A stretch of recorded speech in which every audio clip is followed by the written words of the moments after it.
ನಮಸ್ಕಾರ. ಮತ್ತೆ ನಿಮ್ಗೆಲ್ಲ ದುಡ್ಡಿನ ಮಾತು ಕಾರ್ಯಕ್ರಮಕ್ಕೆ ಸ್ವಾಗತ. ಇವತ್ತು ಶನಿವಾರ ನಿಮ್ಮ ಪ್ರಶ್ನೆಗಳಿಗೆ ನಾನು ಉತ್ತರ ಕೊಡಬೇಕು. ಪ್ರಶ್ನೆಗಳನ್ನ ತಗೊಂಡ್ ಬಂದಿರುವಂತವ್ರು ವಿಷ್ಣು, ಉತ್ತರ ಕೊಡ್ತಾ ಇರೋದು ನಾನು. ನಮಸ್ಕಾರ ಸರ್. ನಮಸ್- ಎಲ್ರಿಗೂ ನಮಸ್ಕಾರ ಸರ್. ಮೊದಲನೇ ಪ್ರಶ್ನೆ, IT stocks nearly week low correction ಆಗಿದೆ. ಈಗ ಇನ್ಫೋಸಿಸ್ ನೋಡಿದ್ರಿ ಅಂತ ಅಂದ್ರೆ 0.7% ವರೆಗೂ ಬಿದ್ದಿದೆ. ಇದನ್ನ ನೋಡುವಾಗ ಇನ್ನೂ ಕೂಡ ಒಂದು ಅಂಡರ್ ವ್ಯಾಲ್ಯೂಡ್ ಅದು ಆ ರೀತಿ ಇದೆಯಾ ಅಥವಾ ಇನ್ನೂ ಕೂಡ ಅಂಡರ್ ವ್ಯಾಲ್ಯೂಡ್ ಆಗಿ ಹೋಗೋದಕ್ಕೆ ಸಾಧ್ಯತೆಗಳಿದೆಯಾ ಅಂತ ಅನ್ನೋದು ಒಂದು. ಎರಡನೇದು, ಟಿ ಕಂಪನೀಸ್ ಎಲ್ಲ ಇಷ್ಟು ಇದಕ್ಕೆ ಬೀಳ್ತಾ ಇದೆ. ಈ TCS ಆಗ್ಲಿ, ಇನ್ಫೋಸಿಸ್ ಆಗ್ಲಿ, ವಿಪ್ರೋ ಆಗ್ಲಿ, ಇದೆಲ್ಲಾನು ಬೀಳ್ತಾನೆ ಇರುವಂತದ್ದು. ಇದಕ್ಕೆ ಮೇಜರ್ ಕನ್ಸರ್ನ್ ಏನು? ಫಸ್ಟ್ ಇದನ್ನ ಬಾಟಮ್ ಅಂತ ನಾನು ಅನ್ಕೋತಾ ಇಲ್ಲ. ಇದನ್ನೇ ಬಾಟಮ್ ಅಲ್ಲ ಅಂತ ನೀವ್ ಹೇಳ್ತಾ ಇದ್ದೀರಾ. ಮಾರ್ಕೆಟ್ ಭಯ ಪಡ್ತಾ ಇದೆ.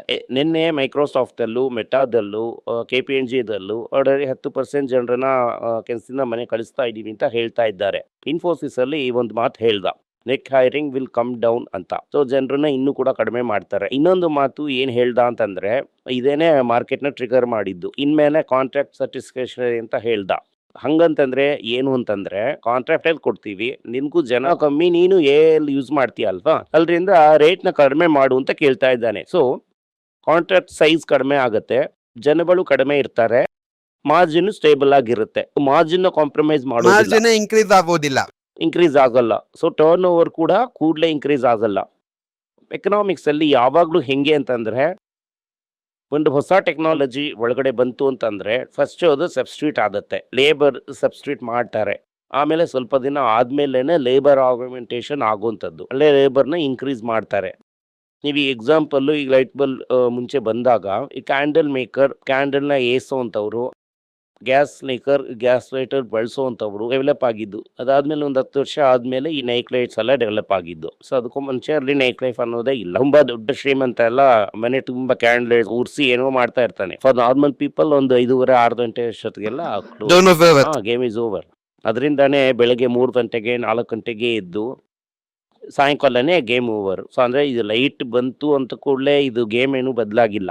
ಸೊ ಈಗ ಬಲ್ಬ್ ಅಂತ ಬಂದಾಗ ಈ ಕೆರಸಿನ್ದು ಸೇಲ್ಸ್ ಕಡಿಮೆ ಆಗುತ್ತೆ, ಕ್ಯಾಂಡಲ್ದು ಸೇಲ್ಸ್ ಕಡಿಮೆ ಆಗುತ್ತೆ. ಸೊ ಅದೆಲ್ಲ ಆದ್ಮೇಲೆ ಒಂದು 20 ವರ್ಷ ಆದ್ಮೇಲೆ 1910, 1915 ಅಲ್ಲಿ ನೈಟ್ ಲೈಫ್ ಅಂತ ಒಂದು ಡೆವಲಪ್ ಆಗುತ್ತೆ. ಸೊ ಇನಿಷಿಯಲಿ ಲೇಬರ್ ಸಬ್ಸ್ಟಿಟ್ಯೂಷನ್, ಆಮೇಲೆನೆ ಲೇಬರ್ ಆಗ್ಮೆಂಟೇಷನ್ ನಡೆಯುತ್ತೆ. ಈಗ ನೀವಿರುವಂತ ಫೇಸು ಲೇಬರ್ ಸಬ್ಸ್ಟಿಟ್ಯೂಷನ್. ಈ ಫೇಸ್ ಅಲ್ಲಿ ಇದ್ದಾಗ ಲೇಬರ್ ಹೆಂಗೆ ಆಗ್ಮೆಂಟ್ ಆಗುತ್ತೆ ಅಂತ ಯಾರಿಂದಾನು ಹೇಳೋದಕ್ಕಾಗಲ್ಲ. ನಮ್ಮಿಂದ ಏನ್ ಹೇಳಕ್ಕಾಗುತ್ತೆ ಅಂತಂದ್ರೆ, ಟಾಪ್ 4 ಕಂಪನೀಸ್ ವಿಲ್ ಸರ್ವೈವ್. ಹೆಂಗೆ ಸರ್ವೈವ್ ಆಗುತ್ತಾ ಅಂತೆಲ್ಲ ಹೇಳೋದಕ್ಕಾಗಲ್ಲ. ಬಟ್ ಇದಕ್ಕಿಂತ ಇನ್ನು ಸ್ವಲ್ಪ ಕಮ್ಮಿ ಬಿತ್ತು ಅಂತಂದ್ರೆ FTAಗೆ ಈಕ್ವಲ್ ಆಗಿ ನಿಮ್ಗೆ ಇನ್ನೂ ಬೀಳ್ಬೇಕು. FTAಗೆ ಈಕ್ವಲ್ ಆಗಿ ನಿಮ್ಗೆ ಡಿವಿಡೆಂಟ್ ಈಲ್ಡ್ ಇರುತ್ತೆ, ಅದಕ್ಕೆ ಈಕ್ವಲ್ ಡಿವಿಡೆಂಟ್. Okay fine. ಅದೊಂದು 5-6% ಬಂದ್ಬಿಡುತ್ತೆ. ಅದಾದ್ಮೇಲೆ you have to take a bet and wait. Bet of course ಹೋಗುತ್ತೆ, ಕಂಪನಿ ಏನು ಕಾಣದೆ ಹೋಗ್ಬಿಡಲ್ಲ. ವನಸ್ಪತಿ ಮಾಡ್ತಾ ಇದ್ದಂಥವ್ನು ಇವತ್ತು ದೊಡ್ಡ ಸಾಫ್ಟ್ವೇರ್ ರಾಜ ಆಗಿರುವಂತವನು ನಾಳೆ ಬೇರೆ ಇನ್ನೇನಾದ್ರೂ ಮಾಡ್ತಾನೆ. ವನಸ್ಪತಿ ಅಂತ ಇದ್ದಾಗ ಅದು ಲಿಸ್ಟೆಡ್. ಈಗ ದೊಡ್ಡ ಸಾಫ್ಟ್ವೇರ್ ರಾಜ ಕೂಡ ಲಿಸ್ಟೆಡ್. ಸೊ ಏನಾದ್ರೂ ಮಾಡ್ತಾನೆ. ಏನ್ ಮಾಡ್ತಾನೆ ಅಂತ ಅನ್ನೋದು ಇವತ್ತು ಅವನಿಗೆ ಗೊತ್ತಿರಲ್ಲ. ಸಾವತಿ ಏನ್ ಇರುತ್ತೆ ಅಂತ ಅನ್ನೋದು ಆಮೇಲೆ ಗೊತ್ತಾಗುತ್ತೆ. ಸೊ ನೀವು ಈ ಕ್ವಾಲಿಟಿ ಆಫ್ ಪ್ರಮೋಟರ್ ಮೇಲೆ ಬೆಟ್ ತೆಗಿತಾ ಇದ್ದೀರಾ. ಅದರಿಂದಾನೇ ಕ್ವಾಲಿಟಿ ಆಫ್ ಪ್ರಮೋಟರ್ ಮೇಲೆ ಬೆಟ್ ತೆಗೆದ್ವಿ. ಇದರಲ್ಲಿ ಈ TCS, ವಿಪ್ರೋನು ಕರೆಕ್ಟು. ಏನೇ ನೀವು ಏನೋ ತಗೊಂಡ್ ಬಂದ್ರು ಕೂಡ ಆ ಏನ ಪ್ರಾಂಪ್ಟ್ ಮಾಡೋದಕ್ಕೆ ಒಬ್ಬ ವ್ಯಕ್ತಿ ಬೇಕು, ಅದು ಅವನ ವ್ಯಕ್ತಿ ಆಗಿರ್ತಾನೆ. And there will be a lot of work which will be using AI, which will be outsourcing. ಸರಿ, ಫಾರಿನ್ ಇನ್ವೆಸ್ಟರ್ಸ್ 1.6 lakh crore ಹೊರಗಡೆ ತೆಗೆದಿದ್ದಾರೆ 2020 ಅಲ್ಲಿ, ಅಂದ್ರೆ ಇಲ್ಲಿವರೆಗೂ ಮಾರ್ಚ್ ಅಲ್ಲಿ ಮಾತ್ರ 1.1 lakh crore ನ ಹೊರಗಡೆ ತೆಗೆದಿದ್ದಾರೆ. ನಿಫ್ಟಿ 1.5% ಬಿದ್ದಿದೆ. ಬ್ಯಾಂಕ್ ನಿಫ್ಟಿ ಅರೌಂಡ್ 5% to 6% ಬಿದ್ದಿದೆ. ಇನ್ನೂ ಕೂಡ ಇಂಡಿಯನ್ ಮಾರ್ಕೆಟ್ಸ್ ಓವರ್ ವ್ಯಾಲ್ಯೂಡ್ ಏನಾ? ಹೌದು, highly over valued, not just over valued, highly over valued. ಯಾಕಂತಂದ್ರೆ ನೀವೀಗ ಈ PY ನೋಡ್ಬಿಟ್ಟು 20 ಅಂತ ಹೇಳುವಂಥದ್ದು ಕನ್ಸಾಲಿಡೇಟೆಡ್ ಅರ್ನಿಂಗ್ಸ್ ನ ಇಟ್ಕೊಂಡು, ಇದು 2018 ಅಲ್ಲೋ 19 ಅಲ್ಲೋ ಬದಲಾಯಿತು, 2020 ನಲ್ಲಿ ಬದಲಾಯ್ತೇನೋ ಗೊತ್ತಿಲ್ಲ. ಸೊ ನಿಮಗೆ ಮುಂಚೆ ಇರುವಂಥ ಅರ್ನಿಂಗ್ಸು ಸ್ಟ್ಯಾಂಡ್ ಅಲೋನ್ ಅರ್ನಿಂಗ್ಸ್ನ ಇಟ್ಕೊಂಡು ಕಂಡಿಡಿದಂಥ ಆವರೇಜು, ಇದು ಕನ್ಸಾಲಿಡೇಟ್ ಅರ್ನಿಂಗ್ಸ್ ಆವರೇಜ್. ಈ ಸ್ಟ್ಯಾಂಡ್ ಅಲೋನ್ ಅಂತ ಅನ್ನೋದು ಬೇರೆ ಬೇರೆ ಸಬ್ಸಿಡಿಗೆ ಇರುವಂತ ಬೇರೆ ಬೇರೆ ಅರ್ನಿಂಗ್ಸ್. ಈಗ ಟಾಟಾ ಮೋಟಾರ್ ಪ್ಯಾಸೆಂಜರ್ ಅಂತಂದ್ರೆ ಟಾಟಾ ಮೋಟಾರ್ ಪ್ಯಾಸೆಂಜರ್ ಮಾತ್ರನೇ ಸ್ಟ್ಯಾಂಡ್ ಅಲೋನ್. ಅದೇ ನೀನು JLR ತೆಗೆದೆ ಅಂತಂದ್ರೆ ನಿಂಗೆ ಅರ್ನಿಂಗ್ಸ್ ಇರೋದಿಲ್ಲ, ಕನ್ಸಾಲಿಡೇಟೆಡ್.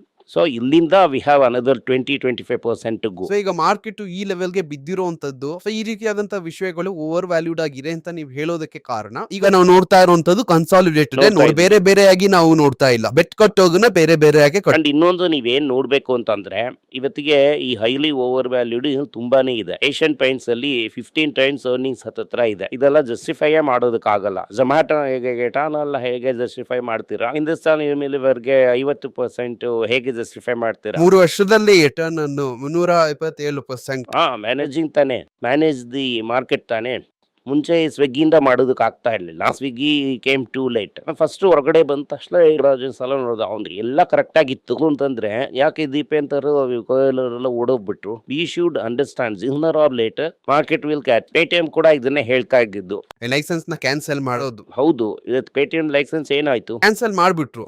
ಫಸ್ಟ್ ಈ ಆಡ್ ಬರುವಾಗ ಒಬ್ಬ ವ್ಯಕ್ತಿ ಈ ಆಡ್ ಎಲ್ಲ ಕೊಟ್ರು, ಇನ್ನು ಡ್ಯಾಮೇಜ್ ಕೊಟ್ರು. ಈ ಪೇಟಿಎಂ ಲೈಸೆನ್ಸ್ ಕ್ಯಾನ್ಸಲ್ ಮಾಡಿದ್ದು ಅಂತ ಅನ್ನೋದು ಅದು ಮಂಡೇ ಇನ್ನೂ ಕೂಡ ಸ್ಪಷ್ಟವಾಗಿ ಹೇಳಿ, ಯಾಕೆಂತಂದ್ರೆ ಇನ್ನು ತುಂಬಾ ಅಪ್ಡೇಟ್ಸ್ ಆಗಲಿ ಬರ್ತಾನೆ ಇದೆ. ಆಕ್ಚುಲಿ ಲೈಸೆನ್ಸ್ ಕ್ಯಾನ್ಸಲ್ ಕ್ಯಾನ್ಸಲ್ ಅಂತಾನೆ ಹೇಳಿ, RBI ಲೈಸೆನ್ಸ್ ನ ಕ್ಯಾನ್ಸಲ್ ಮಾಡಿದ್ದಾರೆ. ಆಗಿದ್ರೆ ಈಗ 2,000 ರೂಪಾಯಿ ಆಗ್ತಂತ ಶೇರ್ ಏನಾಯ್ತು? 50-50 ಈಗ ಲಾಸ್ಟ್ 3 years ಅಲ್ಲಿ ಕೊಟ್ಟಿರುವಂತ ರಿಟರ್ನ್ಸ್ ಅಂತ ಅನ್ನೋದು 34%, ಲಾಸ್ಟ್ 5 years ಅಲ್ಲಿ ಅರೌಂಡ್ 66% ರಿಟರ್ನ್ಸ್ ಕೊಟ್ಟಿದೆ. FIS ಎಷ್ಟೇ ಮಾಡ್ತಾ ಇದ್ರು ಅಂತಂದ್ರು ಕೂಡ ಮೇಜರ್ ಸ್ಟಾಕ್ಸ್ ಆದಂತ ಈಗ Asian paints, Reliance industries, HDFC ಅಂತದೆಲ್ಲ ಒಳ್ಳೆ ಕಲೆಕ್ಷನ್ ಇದ್ದಿದೆ. ಪರ್ಫಾರ್ಮೆನ್ಸ್ ಈ ರೀತಿ ಇರೋದಕ್ಕೆ what is the training force ಅಂತ ಅನ್ಕೋತೀರಾ? ಯಾಕೆಂತಂದ್ರೆ ಅದು ಕೋವಿಡ್ ಅಂತ ಇದ್ದಾಗ ಅದು ಭಯಂಕರವಾಗಿ ಬರುತ್ತೆ. ಟಾಪ್ ಆದ್ಮೇಲೆ ಏರ್ತದು. ಸೊ ಕೋವಿಡ್ ಅಲ್ಲಿ ಒಂದು ಫಾಲ್ ಬಂತು, ಅಲ್ಲಿಂದ ಅದು ಏರ್ತು. ನೀನು ಹುಡುಗ್ರಿ ಅಂತಂದ್ರೆ HDFC ಬ್ಯಾಂಕು ಈವನ್ ನಾವು ವಿಲ್ ಬಿ ಪಾಸಿಟಿವ್ 10% ಪಾಸಿಟಿವ್ ಅಲ್ಲಿರುತ್ತೆ. ಸೊ ಇನ್ನು ಎಷ್ಟು ಏರಿದ್ರೆ ಅದು 10% ಪಾಸಿಟಿವ್ ಅಲ್ಲಿರುತ್ತೆ. ನೀವು ICICI ಬ್ಯಾಂಕ್ ನೋಡಿದ್ರಿ ಅಂತಂದ್ರೆ 130% ಇರುತ್ತೆ. ರಿಲಯನ್ಸ್ ಕೂಡ ಪಾಸಿಟಿವ್ ಆಗಿರುತ್ತೆ. ರಿಲಯನ್ಸ್ ಒಂದು ದೊಡ್ಡ ಜಗನ್ನಾಟು. ಅವ್ನು ಯಾವ್ದ್ರಲ್ಲಿ ದುಡ್ಡು ಮಾಡ್ತಾ ಇದ್ದಾನೆ, ಯಾವ್ದ್ರಲ್ಲಿ ಬಿಡ್ತಾ ಇದ್ದಾನೆ ಅಂತ ಅನ್ನೋದೇ ನಿಮ್ಗೆ ಗೊತ್ತಾಗಲ್ಲ. ಯಾಕಂತಂದ್ರೆ ನಿಮ್ಗೆ ಆ ಬುಕ್ಕೆಲ್ಲ ಓದಬೇಕು ಅಂತಂದ್ರೆ ನಿಮ್ಗೆ ತುಂಬಾನೇ ಟೈಮ್ ಆಗುತ್ತೆ. ಹವರ್ಸ್ ಆನ್ ಟುಗೆದರ್ ಓದಬೇಕು. ಧನ್ಯವಾದಗಳು.